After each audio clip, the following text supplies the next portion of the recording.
uma representação profética da salvação.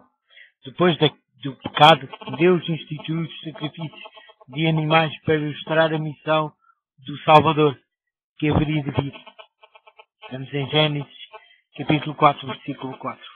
Esse sistema simbólico representava a maneira como o Filho de Deus viria destruir o pecado.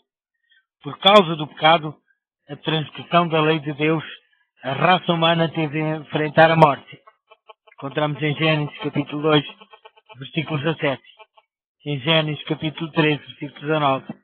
1 João, capítulo 3, versículo 4. Romanos, capítulo 6, versículo 23. A lei de Deus reclamava a vida do pecador. Mas no seu amor infinito, Deus deu o seu Filho, para que todo aquele que nele crê não pereça, mas tenha a vida eterna. Encontramos no livro de João, capítulo 3, versículo 16. Foi um acto de condescendência que não conseguimos compreender.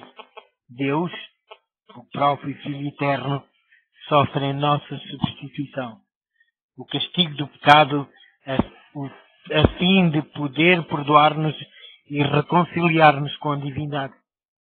Após a saída de Israel do Egito, as ofertas sacrificiais passaram a ser efetuadas no tabernáculo, como parte da relação de aliança entre Deus e o seu povo, construído por Moisés de acordo com o modelo celeste. O santuário e os seus serviços foram instituídos para ilustrar o plano da salvação.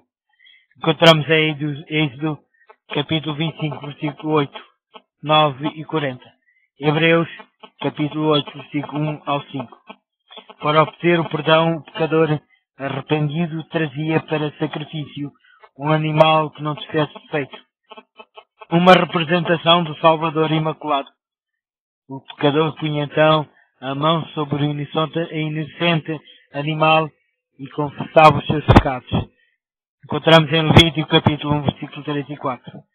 Este acto simbolizava a transferência do pecado do pecador culpado para a vítima inocente.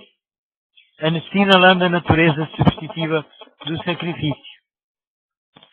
Sendo que sem derramamento de sangue não há remissão de pecados. Encontramos no livro de Hebreus capítulo 9, versículo 22. O pecador matava então o animal, tornando evidente a natureza mortífera do pecado. Uma maneira triste de exprimir a esperança, mas a única maneira que o pecador tinha de exprimir a fé. Após a ministração do sacerdote, em Levítico capítulo 4, versículo 7, o pecador recebia o perdão dos pecados através da sua fé na morte substitutiva do Redentor, que haveria de vir, simbolizado pelo sacrifício animal. Encontramos em Levíticos capítulo 4, versículo 26 ao 31 e 35. O Novo Testamento reconhece Jesus Cristo, o Filho de Deus, como o Cordeiro de Deus, que tira o pecado do mundo. Livro de João, capítulo 1, versículo 29. Pelo seu precioso sangue, como de um cordeiro imaculado e contaminado. 1 Pedro, capítulo 4, versículo 19.